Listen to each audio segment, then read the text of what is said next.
Olá, como vão todos vocês? Espero que todos estejam muito bem.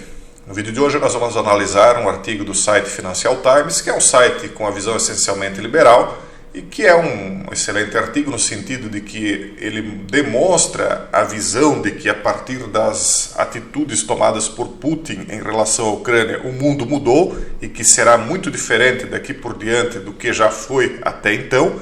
Então é importante nesse sentido, porém ele merece uma crítica porque tanto esse artigo quanto todos os demais aí que eu tenho visto de analistas liberais que escrevem para a grande mídia especializada no assunto, eu humildemente tenho de discordar deles, dizendo que não compreenderam ainda para onde as coisas estão indo. Por quê? Porque nesse caso aqui ele coloca como se o mundo estivesse rachado em dois exclusivamente.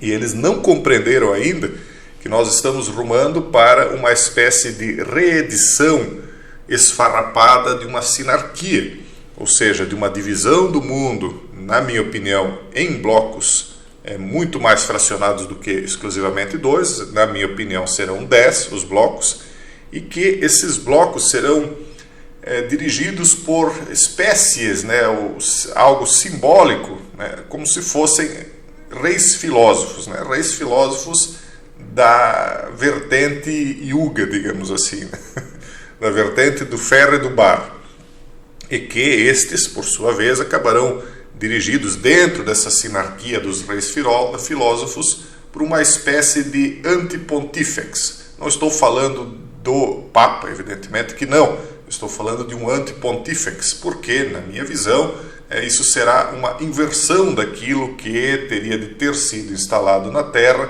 lá há 2000 anos atrás, ou que muitos gostariam que tivesse sido. Vou explicar o artigo aqui e fazer os comentários a respeito do que é que eu compreendo que está certo e do que é que está errado. Então ele coloca aqui o significado de mudança de mundo de Putin. À medida que o Ocidente se prepara em sua batalha pela democracia sobre a autocracia, as incertezas estão à frente. Os pés da estátua de Nabucodonosor, eles servem muito bem como algo simbólico para nós explicarmos o que está acontecendo, porque ela tem várias camadas de interpretação. Uma dessas camadas é justamente essa questão aqui de democracia e autocracia. A democracia, ela é mais maleável, porque ela muda mais de acordo com as vontades do povo.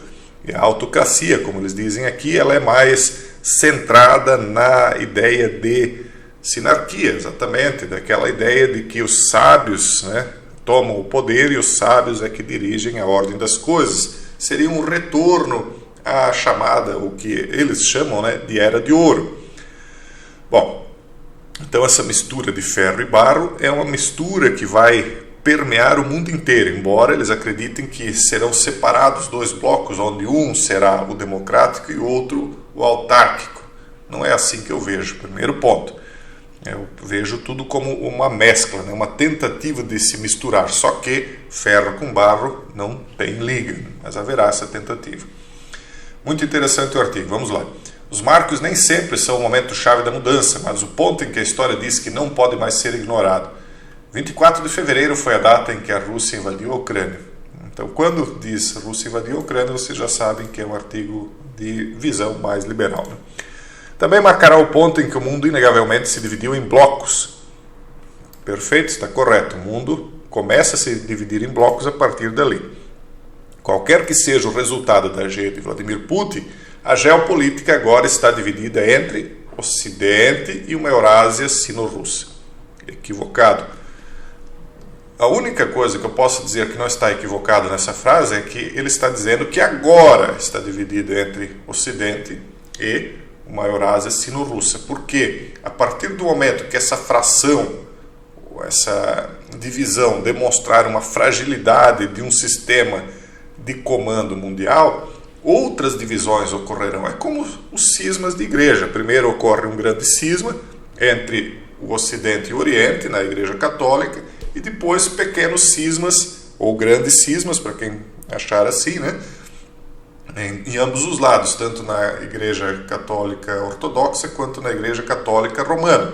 Só estou usando como um exemplo. Então, primeiro vem um grande cisma para depois outros cismas menores acontecerem dentro das duas partes fracionadas. Assim se dará também na política. A maior parte do resto, aí eles dizem que incluindo Índia, o maior estado oscilante do mundo, está no meio. Exatamente. Essas nações que estão no meio agora estão aguardando para ver o que é que vai dar. A partir do momento em que eles entenderem que não há mais um controle absoluto, então cada um vai rumar para o seu próprio bloco. Em um mundo mais calmo, os blocos opostos se estabeleceriam em uma coexistência do tipo G fria. Isso não vai se repetir, ao menos não definitivamente, apenas temporariamente. Essa estabilidade pode levar algum tempo para emergir. O curto prazo ainda seria repleto de incertezas. As perguntas que estão sendo feitas agora são pertinentes a uma grande mudança. Estamos voltando a uma era nuke? A globalização está indo em sentido inverso? Vamos respondendo as perguntas. Sim, estamos voltando à era da ameaça e penso que haverão alguns eventos envolvendo essa energia, né? A segunda pergunta, a globalização está em sentido inverso? Sim, porque haverá agora uma regionalização. Então, países mais próximos se juntarão para cooperarem entre si. Depois os blocos passarão a negociar também, claro. Aliás, isso na minha concepção nunca será interrompido, mas não será como era até então. Outra pergunta, a cooperação para as alterações do clima, né? Está agora fora do menu? Sim, está fora do menu por enquanto, porque há uma agenda em comum, né? Nesse sentido. A democracia pode superar a autocracia? Serão, como é que eu posso dizer? Serão duas forças que conviverão. Né? Conviverão e tentarão fazer uma amálgama, mas não há mistura entre duas ligas tão diferentes. Até recentemente, a maioria dos ocidentais achava que sabia as respostas. Eu acho que sei. Acho. Né? É apropriado que Putin, cuja aversão ao Ocidente se tornou seu motivo principal, tenha sido o único a derrubar a cortina. Também é irônico. Então, eles, né, a maioria dos analistas ocidentais, ainda não sabem as respostas, eles ainda não entenderam para onde estão indo. Então, eles achavam que sabiam as respostas, eles achavam que tinha ocorrido o fim da história. Não ocorreu. Essa pressão que foi sendo feita em torno da Rússia acabou, em algum ponto, rompeu aonde? Na Ucrânia. Então é apropriado que Putin, cuja aversão ao Ocidente se tornou seu motivo principal, tenha sido o único a derrubar a cortina. Também é irônico. Os estrategistas ocidentais tendem a descartar a Rússia como uma potência em declínio. Mas o status decrescente da Rússia a colocou com mais pressa do que a China, que até recentemente se contentava em esperar seu tempo. A questão mais óbvia é qual dos dois definirá o ritmo. Os dois, e não só eles, outros também. Porque cada um vai tomar o seu rumo e todos vão colaborar. Haverá uma colaboração mundial, inclusive dos próprios Estados Unidos, que será transformada. Haverá uma espécie de metamorfose nos Estados Unidos e uma metamorfose na Europa, porque muitas coisas vão mudar no mundo. Então, na minha visão, depois de divididos em 10 blocos, esses 10 blocos vão, embora num primeiro momento divergir, depois colaborar, sendo que haverá um momento em que haverá uma ruptura, 3 blocos acabam caindo em substituição por um. A resposta a partir de agora pode ser nenhuma. Para a surpresa de muitos, Joe Biden se transformou nas últimas semanas em um cruzado ao estilo de Ronald Reagan pela liberdade global. O discurso de Biden em Varsóvia foi notado por sua implicação improvisada de que Putin deveria ir, mas suas observações formais foram igualmente significativas. Estamos em uma batalha global entre autocracia e democracia, disse Biden. Abrindo aspas, devemos nos preparar para uma longa luta pela frente, fecha aspas. Então eles estão prevendo algo para muito tempo.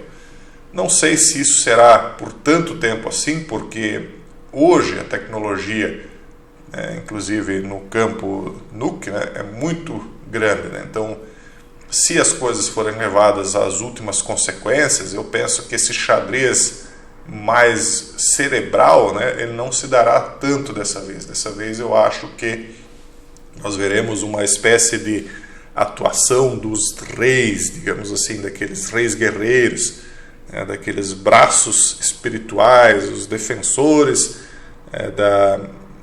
dos valores, né, atuando de uma maneira muito mais direta do que nós víamos até então. É algo como que um retorno àquilo que aconteceu nos anos 50 nos Estados Unidos, onde havia aquela luta por valores da liberdade, da igualdade, etc., né? Só que agora pela vertente russa. A vertente russa criou os seus próprios, vamos chamar de reis, né? Porque são, na verdade, não são exatamente reis esses, né? Eles são soldados em luta por uma instituição, de uma ordem quase que monárquica mesmo, né? Dentro da Rússia, só que é uma espécie de... É difícil de dizer porque faltam palavras, não existem conceitos ainda para isso, mas é uma reedição do que aconteceu nos Estados Unidos. A mesma espécie de força que existiu lá para impulsionar os jovens dos anos 50 à luta pela liberdade, né, que acabou redundando nisso que nós vemos hoje, agora ocorre pela Rússia, só que a Rússia, né, dizendo que está lutando em favor da moral, né, do retorno da alma do mundo e essas coisas assim. Bom, o objetivo não declarado da América é a mudança de regime russo. Das três grandes potências do mundo, a China até agora parece mais ligada ao status quo, quer dizer, a China ainda se mantém ligada à América, claro, porque ela precisa vender os seus produtos, só que qualquer um percebe que ela quer independência em algum momento. Ela está com um projeto Belt and Road sendo construído. É lógico que ela não quer romper com o Ocidente, porque os principais clientes dela são Europa, são Estados Unidos, é o Ocidente, né? Ela não quer romper, só que, evidentemente, que ela não vai querer ficar subordinada para sempre aos clientes dela, né? Então, essa ligação dela ao status quo agora tem tempo limitado, tanto é que Trump identificou isso, né, e tanto é que ele teve a atitude de colocar China e Rússia na lista de adversários norte-americanos, né? Então, esse jogo de aparências aí tende a ter um prazo, né, para acabar. Nada do que Xi Jinping disse ou fez desde a invasão de Moscou corresponde ao desafio que Biden lançou. Quer dizer, Biden esperava mais, ele quer declarações mais fortes, mas elas não virão, claro. Putin rebaixou seu objetivo de G para controlar uma fatia do território ucraniano e a neutralidade ucraniana. Ambos parecem alcançáveis. O coringa inesperado, portanto, é a América de Biden. Em algum momento, Volodymyr Zelensky, líder da Ucrânia, testará a profundidade da retórica do presidente dos Estados Unidos. Não vai acontecer nada, pessoal. Em relação àquilo que o Zelensky tem pedido, isso não vai acontecer. E basicamente é isso aí, pessoal. Tudo isso que eles estão dizendo aqui demonstra uma incapacidade ainda de enxergar para onde estão indo as coisas. Eu que não tenho fonte nenhuma ligada a um tipo de governo russo, ou americano, ou chinês, ou europeu, analisando aqui de baixo, já compreendo que as coisas são bem diferentes e serão bem diferentes. É lógico, esses países que estão neutros estão só esperando a sua vez de atuar a partir do momento que os gigantes caírem, né? Então é só você imaginar uma floresta, árvores menores que são fortes também, mas que estão na sombra das árvores maiores. Elas precisam, para receber força, para receber luz do sol, que no mínimo alguns galhos das árvores maiores caiam, né? Sejam podados, para que então a luz que só bate nas árvores maiores possa bater também nas árvores menores e elas, através dessa força, possam crescer também. E é o que as nações neutras estão esperando, que nessa luta entre essas duas grandes árvores aí que se debatem ao vento, alguns galhos caiam, né? E aí então essas nações neutras, entre aspas, possam crescer e coexistir de uma maneira mais igualitária. Isso será bom, Jaisso? Não acredito que será bom. O governo que os seres humanos aí estão implantando há milhares de anos tem dado errado uma vez após a outra. Não estou dizendo que porque não será bom não vai acontecer, eu acredito que vai acontecer de qualquer maneira, mas nem é o caso de nós analisarmos se será bom ou não, apenas é o caso de entendermos para onde as coisas estão indo, para que a gente, quando aconteça, esteja mais preparado do que os demais, né? Tenha antecipado a visão de tudo que está por acontecer. Beleza, pessoal? Um forte abraço e até o próximo vídeo, se Deus quiser.